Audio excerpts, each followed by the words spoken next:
समाजात स्त्रीला एक माणूस म्हणून वागवलं गेलं पाहिजे।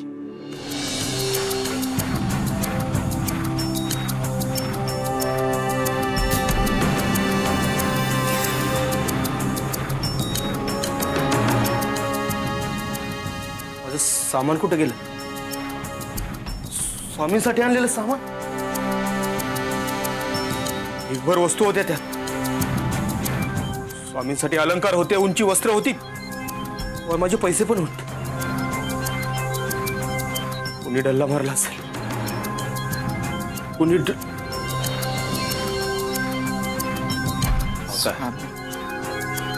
वर तर समोरच आहे।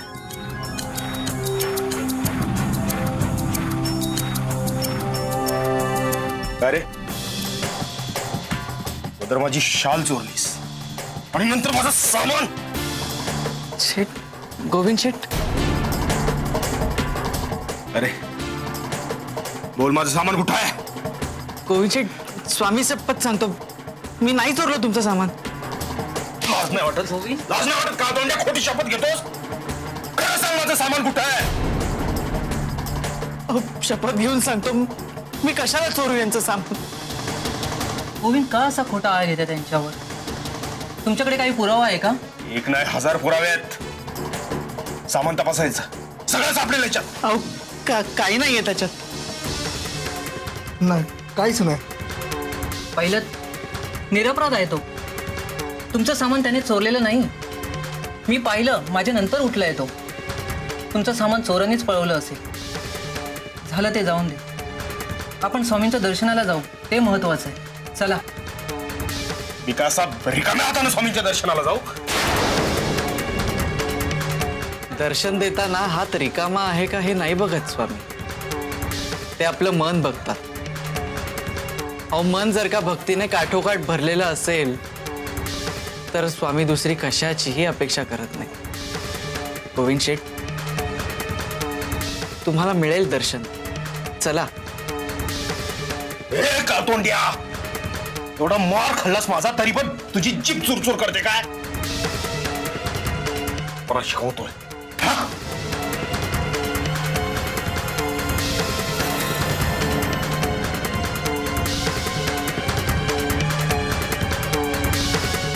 स्वामी हो, काय सांगू शकत नाही बाबा, खूप गर्दी आहे। घ्या नामदेवराव, आता आली का पंचायत? या लोकांच्या सांगण्यावरून तर असं वाटतंय की आज आपलं स्वामींचं दर्शन होत नाही। तर एवढ्या लांबून प्रवास करून आलो, कष्टाचा प्रवास, त्यात आता रात्रभर जागायचं आपल्याच्यानी तर जमणार नाही। तरी युक्ती शोधली पाहिजे। त्यापेक्षा असं केलं तर स्वामींच्या एखाद्या सेवकाला पकडायचं, त्याला 4 पैसे द्यायचे, म्हणजे कसं आपलं काम होईल। अहो, पण असे पैसे देऊन दर्शन घेण्यात काय अर्थ आहे? आपण सगळेजण एवढा लांबचा प्रवास करून इथपर्यंत आलोत, मग आणखीन थोडा वेळ थांबू। अहो, एकदा का त्या ममतामयी मूर्तीचं प्रत्यक्ष दर्शन झालं की सगळे कष्ट नाहीसे होतील, पण त्यासाठी थोडी वाट पाहायला हवी। अहो, अक्कलकोटमध्ये स्वामी ठाई ठाई बसले, मग असा अट्टहास का? हे काळतोंड्या, बंद कर तुझं हे बोलणं, नसलेली अक्कल पाजळतोय। नामदेवराव, तुम्ही काय ते ठरवा आता। हे पहा, आपण असं करू, आपण धर्मशाळेत उतरू, तिथे आपलं सामान ठेवू, हातपाय धुवू आणि लगेच स्वामींच्या दर्शनाला जाऊ। पाहू किती वेळ लागतो ते। हा, हे ठीक, चला। नाही, मी निघालो स्वामींच्या दर्शनाला, मला हातपाय धुवायचे नाहीत। पाहिलं, शेवटी नोकर तो नोकर, त्याला काय कळणार स्वच्छता आणि पवित्रेचं महत्व? मला यायचं नाही म्हणे, यायचं नाही। अरे थोबाड बघितलंय का? थोबाड एक तर काळं कुट्ट, त्याच्या प्रवासाने आणखी असं दलिंदर झालेलं। हे असलं थोबाड घेऊन जाणार आहेस का स्वामींच्या समोर? मला एक कुठला, अरे कुठं बसलायस, कशाला स्पर्श केलाय माहितीये का? जातोय घाणेरडं थोबाड घेऊन स्वामींच्या दर्शनाला। आलायक गोविंद शेठ, स्वामी शरीर पाहत नाहीत, मन पाहता, आणि मी तर म्हणतो मी इथपर्यंत पोहोचलोच नाही, स्वामीच मला इथपर्यंत घेऊन आले। स्वामी माझ्या बरोबर होते प्रवासात, कुठल्या ना कुठल्या रूपात। अहो, त्यांची छाया माझ्यावर पडली, अशी अमृततुल्य छाया तुम्ही धू म्हणता?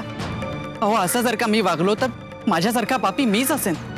नाही, मला ते जमणार नाही. मी चाललो, स्वामींच्या दर्शनाला निघालो. पायलट, तुम्हाला खूप पुळका होता ना त्याला सोबत घ्यायचा म्हणून. आता गेला, तुम्हाला सुद्धा न विचारता. घ्या. स्वामी, सर्व भक्त आपल्या दर्शनासाठी जमलेत. आमची देखील तयारी झाली. छान. आम्ही ज्यांची प्रतीक्षा करत होतो ती मंडळी सुद्धा आमच्या दर्शनासाठी आलीये. स्वामी, मग दर्शनाची सुरुवात करायची? होय, मात्र आम्ही सांगू त्यांनाच दर्शनाला आत पाठवायचं. कळलं? जशी आपली आज्ञा स्वामी. तुम्ही या. तुम्ही हे आत जाऊ शकता. धन्य झालो स्वामी, धन्य झालो. थांबा. स्वामी, स्वामी, धन्य झालो स्वामी. स्वामी, धन्य झालो. अहो थांबा, घाई करू नका. अहो सारेच भक्त आतुर आहेत दर्शनासाठी. तुम्ही रांगेत यावं. पण मी खूप लांबून आलो, मला लवकर दर्शन घ्यायचे स्वामींचं. अहो आम्ही बी लांबूनच आलोय की. हा की रांगेत. गोविंद, इकडे या, आपल्याला स्वामींचं दर्शन होईल. स्वामी, मी शंकर. तुमचं दर्शन झालं आणि माझ्या आयुष्याचं सार्थक झालं. स्वामी, माफ करा मला. मी तुमच्यासाठी काही आणू शकलो नाही. 4 आणे होते, पण लांबून आलो ना, त्यामुळे वाटेत येता येता काही कारणानं गेले ते. आता हे शेंगदाणे तेवढे उरले, तेवढे गोड मानून घ्या. अरे कुठल्याही पंचपक्वान्नापेक्षा तुझे हे शेंगदाणे अधिक प्रिय आहेत आम्हाला. अभीट गोडी आहे त्याची. अरे कृष्णाला सुदाम्याचे पोहेच आवडतात. आम्ही खुश आहोत तुझ्यावर, प्रसन्न आहोत. अरे तुझी जागा आमच्या चरणांपाशी नाही, आमच्या मनात आहे. आणि हा तुझ्या बरोबरचा तो वाणी, त्याला मात्र आमच्या चरणापाशीही स्थान नाही. चरणापाशी तर सोडाच, त्याला आमचं दर्शनही मिळणार नाही. आपण जाऊ शकता.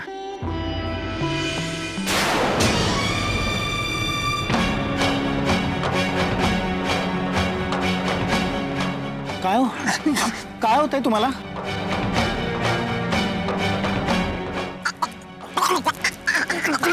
काय होतंय? अहो थांबा, मी स्वामीला बोलवतो. अहो अहो अहो काय होतंय तुम्हाला? काय झालं स्वामी? जे व्हायचं होतं तेच. गोविंदाला त्याच्या कर्माची शिक्षा मिळाली. माझ्यामुळे जर त्यांना शिक्षा होणार असेल तर असं होऊ देऊ नका. क्षमा करा त्यांना. अरे पण त्याने तुला त्रास दिला त्याचं काय? स्वामी, मी असा विचार करतो की ते घडलं म्हणूनच तर मी तुमच्यापर्यंत येऊन पोहोचलो, तुमच्या परीक्षेत उत्तीर्ण झालो.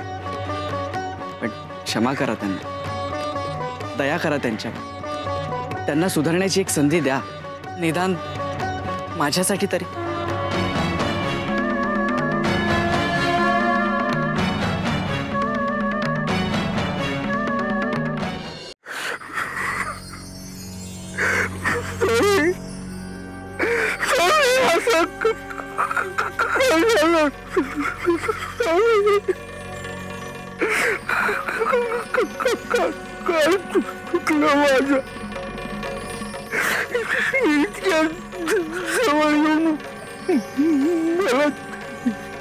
दर्शन दिलं नाही.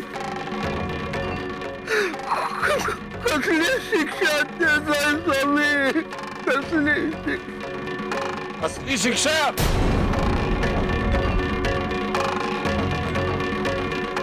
आठव आठव वाटेतून येताना काय काय घडलं ते.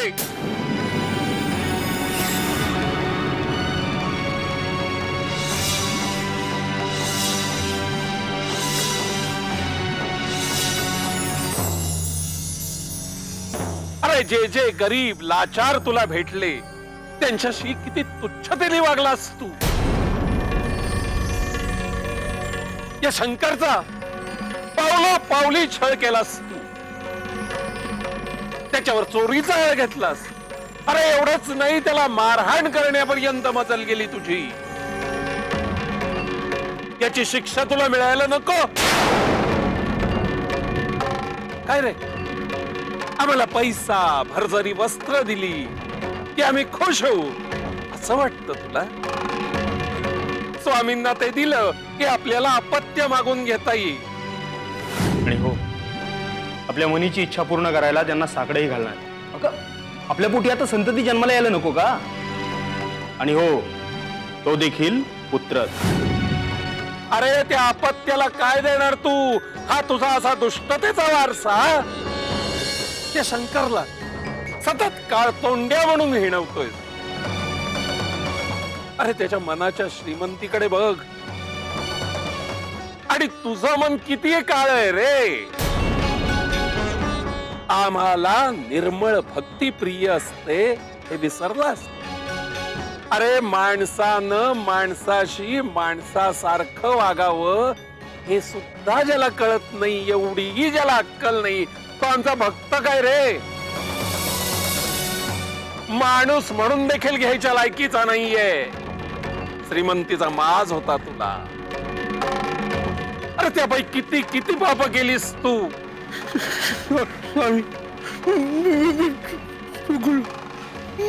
मला माफ कर. अरे आमची कशाला? या शंकरचा तू अनंत अपराधी आहेस. त्याची माफी माग. पाहिलंस? अरे तू याच्याशी वाईट वागून सुद्धा तो तुझं भलं चिंतितोय. त्याच्यापासून शिक आता काही.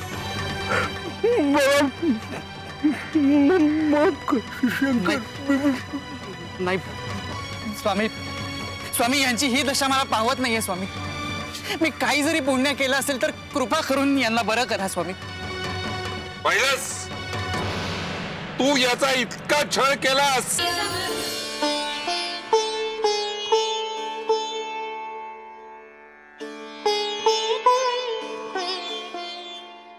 स्वामी, मगाचपासून पाहतोय कुठल्या तरी गहन विचारात गढून गेलाय तुम्ही. कसला विचार करताय स्वामी? बाळ्या, अरे आम्ही आमच्या भक्तांशिवाय आणखी कोणाचा विचार करणार? बाळ्या, अरे आम्हाला अशक्य असं काहीच नाही. पण प्रत्येक वेळी भक्ताची मागणी पूर्ण करणं हे शक्य नसतं. कारण प्रत्येक गोष्टीची ठराविक वेळ ठरलेली असते. ती वेळ यावी लागते. पण स्वामी, अशी कोणती इच्छा आहे जी तुम्हाला पूर्ण करणं अशक्य आहे? ती हळद आणि हो गौरी असं प्रत्येक वेळीच शक्य नसतं. आणि असं करणं उचितही नाही. कारण त्यामुळे जो चुकीचा असतो ना, त्याला आपली चूक कळतच नाही. बाळ्या, अरे समाजात काही अनुचित प्रथा, अनुचित समज पसरलेले आहेत. त्यामुळे होतं काय की ज्याच्यावर दोष लादले जातात ना, तो नाहक भरडला जातो. आणि हे दोष जो लावतो ना, तो नामानिराळा राहतो. दोषी व्यक्तींना त्यांचे दोष दाखवून द्यायचे, यासाठी आम्हाला त्याचं मागणं पूर्ण करता येत नाही. नहीं कर सकते उसकी मांग पुरी. म्हणजे जो खरा दोषी आहे त्याला धडा शिकवण्यासाठी इतक्यात तुम्हाला तुमच्या भक्ताची इच्छा पूर्ण करता येणार नाही, बरोबर? बाळ्या, आता आमची पंचायत लक्षात आली ना तुझ्या? पण स्वामी, हा भक्त आहे तरी कोण? आहे एक भक्त, गीता. स्वामी, या मागात 5 वर्ष पूर्ण होतील माझ्या लग्नाला. खरंच तुम्ही माझ्या नशिबात मातृत्व लिहिलं नाहीये का स्वामी? आणि यांनी आणि आईनी सारखं बोल लावून लावून माझं जगणं नकोस करून टाकलंय. मला काहीच मार्ग दिसत नाहीये स्वामी. मला आई व्हायचंय स्वामी. मला हे सगळं असह्य होतंय. मला काय कर देवपूजाच कर तू. अगं किती देवपूजा केलीस ना, तर वांजोटी ती वांजोटीच राहणार आहेस.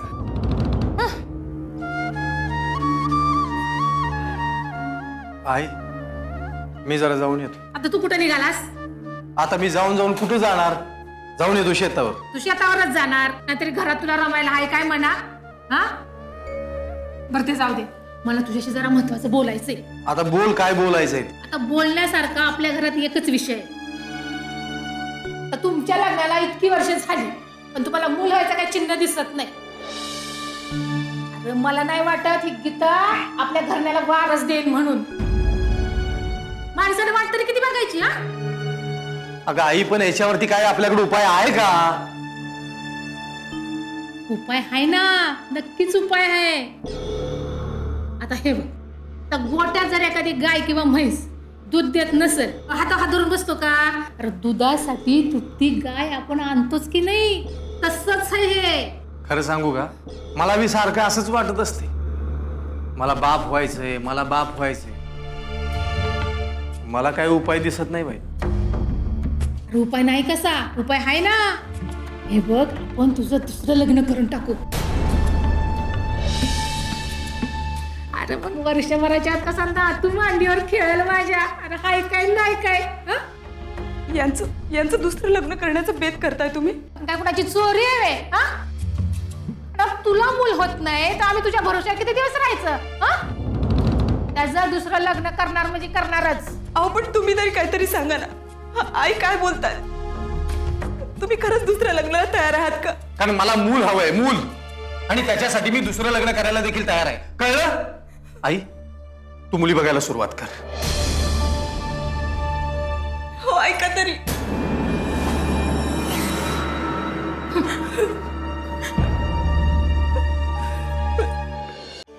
बाळ्या, आम्ही दाखवू त्या ठिकाणी 3 रोपटी लावायची. 3च. आणि एक लक्षात ठेवायचं, ही 3ही रोपटी एकसारखी समान उंचीची असायला हवी. स्वामी, हे झाडं लावण्याचं प्रयोजन नाही लक्षात आलं. आम्ही सांगितलं तेवढं कर. सवाल मत पूछो. आणि तू इथेच आहेस ना?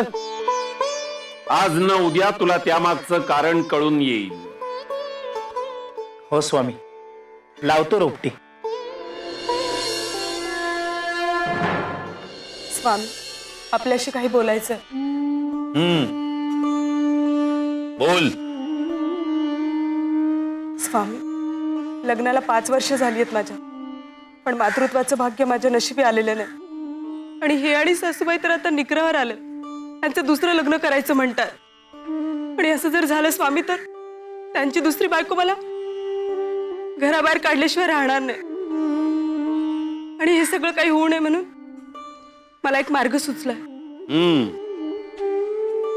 कोणता? माझी धाकटी बहीण संगीताशी ह्यांचं लग्न लावून द्यायचं. म्हणजे मग मला आज घराबाहेर काढतील की उद्या अशी टांगती तलवार तरी असणार नाही.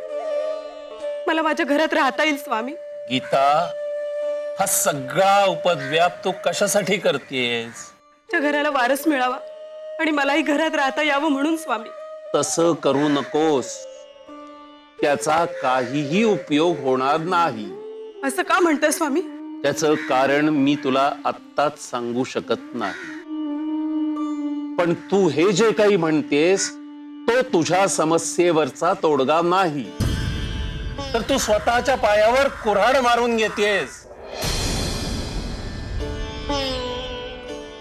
बरं, येते मी स्वामी.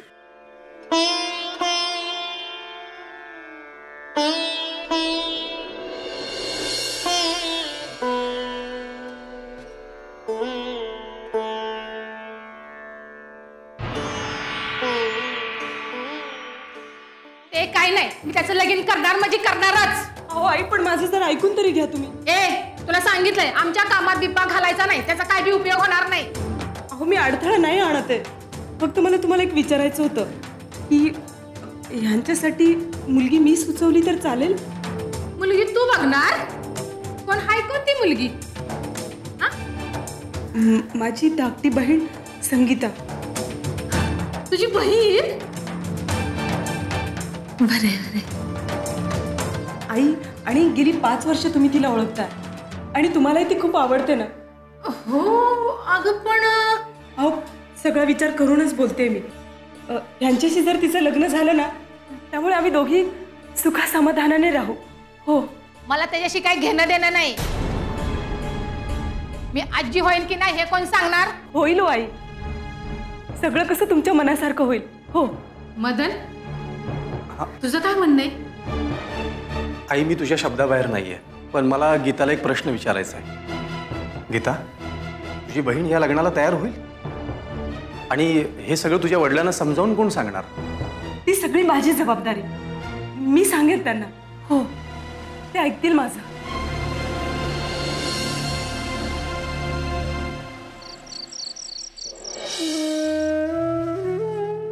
संगीता, माझं दुःख ऐकून तुला त्रास झाला असेल, पण या सगळ्या अडचणीतून मार्ग काढता यावा यासाठी मी तुझ्याकडे आले.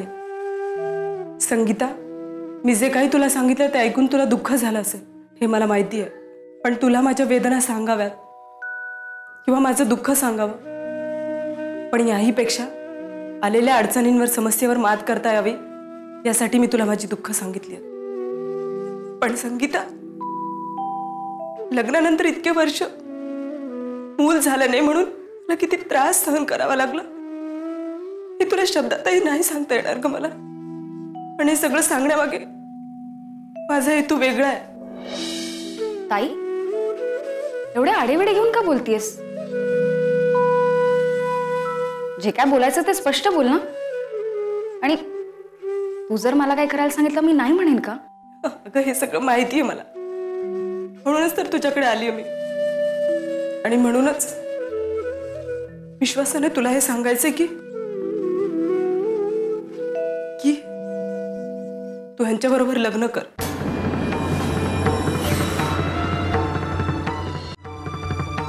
ताई, हे तू काय बोलतेस? मी आणि ताजींबरोबर लग्न? नाही ताई, मी त्यांना फक्त तुझ्या पतीच्या रूपातच बघू शकते. त्यांचं आणि माझं लग्न म्हणजे मी तुझी सवत म्हणून तुझ्याच घरात? नाही नाही ताई, हे शक्य नाहीये. मी हे करू शकत नाही. अगं, पण हे सगळं बोलताना मला तरी कुठे बरं वाटतंय, पण ह्याच्याशिवाय दुसरा पर्याय नाही ग संगीता. आणि तुला माहितीये, ह्यांचं जर लग्न झालं आणि दुसरी कुणी या घरात आली तर ती मला घराबाहेर काढल्याशिवाय राहणार नाही. अगं, मला तरी हे सगळं बोलताना आनंद होतोय का? मला तरी कुठे बरं वाटतंय, पण त्याहीपेक्षा मी असा विचार करते की वाईटातून चांगलं एवढंच होईल की तू जर आमच्या घरात त्यांची बायको म्हणून आली तर तू आणि मी आनंदाने नांदू, आणि बाबांच्या डोक्यावरचं तुझ्या लग्नाचं ओझंही कमी होईल, आणि सगळ्यात महत्वाचं म्हणजे यांच्या वंशाला दिवा मिळेल, आणि सासूबाईंना खेळायला नातू मिळेल.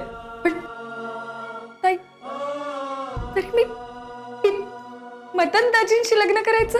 हे बघ संगीता, मला समजते की तुला अवघडल्यासारखं वाटतंय, पण आपल्याकडे दुसरा पर्याय नाही ग. किमान माझ्यासाठी तरी तुला एवढं करावंच लागेल संगीता. तुला मी स्वार्थी वाटेल कदाचित संगीता, पण दुसरी कोणी त्या घरात आली तर ती मला घराबाहेर काढल्याशिवाय राहणार नाही, आणि त्या घरात माझी मोलकरणीपेक्षाही वाईट अवस्था होईल. बघवेल तुला, तुझ्या बहिणीला तिच्या सासूने घरातून मारून हकलून दिलं तर बघवेल. चालेल तुला? बोल ना संगीता, चालेल? नाही नाही ताई, असं नको बोलूस ग. तुला दुःखी नाही बघू शकत ग ताई.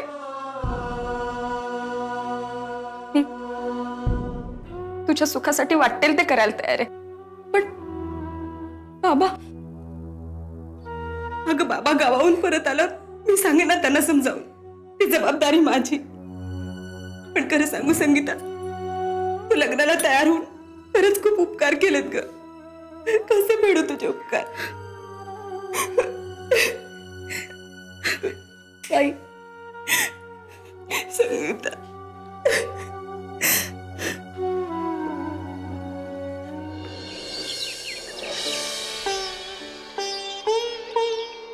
संगीता, आता वर्षभरात नातू खेळायला मिळाला पाहिजे, नाहीतर तू पण असो. आता नातू पाहिजे, नातू. काय मदन, आहे की नाही?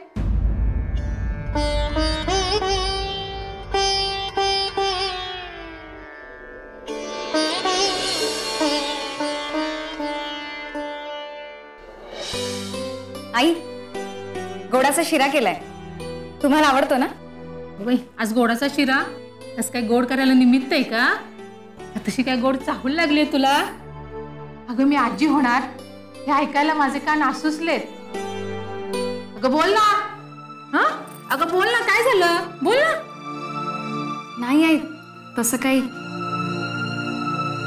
नाहीये. अगं 6 महिने झाले ना तुमच्या लग्नाला, अजून कुस उजवत नाही तुझी? एक लक्षात ठेव, आता लवकरात लवकर तुझी कुस उजवली नाही तर तुला आणि तुझ्या बहिणीला दोघींना घरातून हाकलून देईन.